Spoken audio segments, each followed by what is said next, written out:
বারুইপুর রাজবাড়িতে নতুন প্রবেশপথ খুলল।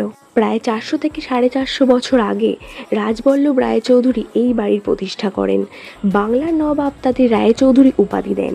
এইটা মা আনন্দময়ী কালী মন্দির। ইনি পরিবার প্রধান কুলদেবী। রথযাত্রা, কালী পুজো, অন্যান্য পারিবারিক উৎসবে আজও মায়ের পুজো হয়।